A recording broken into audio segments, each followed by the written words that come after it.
Hello મિત્રો, કેમ છો બધા? આજે આપણે બનાવશું બિરયાની. એના માટે સૌપ્રથમ આપણે કોબી, દૂધી, બટેટું, ફ્લાવર, ગાજર, ડુંગળી અને પનીર લઈ લેવાનું છે. આ બધાને આપણે ઝીણું ઝીણું અને સમારી લેવાનું છે. જો મિત્રો, આ રીતના આપણે કટ કરી લેવાનું હોય છે. ત્યારબાદ આપણે કુકરમાં 2 પાવડા જેટલું તેલ લઈ લેવાનું હોય છે. ત્યારબાદ તેલ આવી ગયા બાદ આપણે એક સમારેલા કાંદા એમાં નાખી દેવાના છે.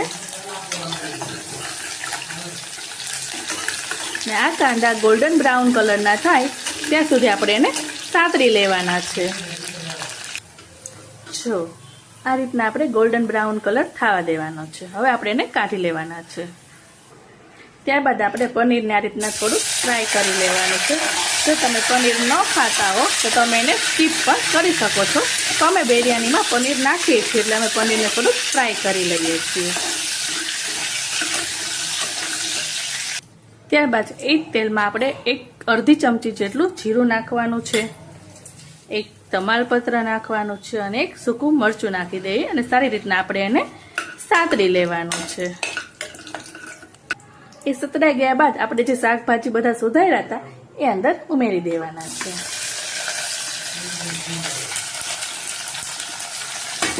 અને સારી રીતના આપણે એને મિક્સ કરી દેવાનું છે.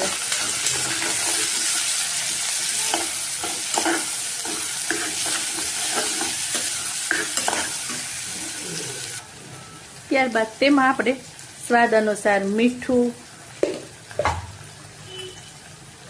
હળદર પાવડર અને લાલ મરચું એડ કરી દેવાનું છે. અને ફરીથી આપણે સારી રીતના એને મિક્સ કરી દેવાનું છે. ત્યારબાદ આપણે થોડી રીતના ઢાંકીને રાખી દેવાનું છે, જેથી વરાળમાં સારી રીતના શાક બધું ચડી જાય. ત્યારબાદ આપણે કાંદા જે ફ્રાય કર્યા હોય છે એ અને પનીર ફ્રાય કર્યું હોય છે એ બંને નાખી અને એમાં મિક્સ કરી દેવાનું છે સારી રીતના. ત્યારબાદ આપણે એમાં લસણની પેસ્ટ નાખી દેવાની છે. જો તમે લસણ ન ખાતા હો તો એને તમે સ્કીપ કરી શકો છો. ત્યારબાદ આપણે 2 ચમચી જેટલું દહીં લઈ લેવાનું છે અને એમાં નાખી અને આપણે એને સારી રીતના મિક્સ કરી દેવાનું છે.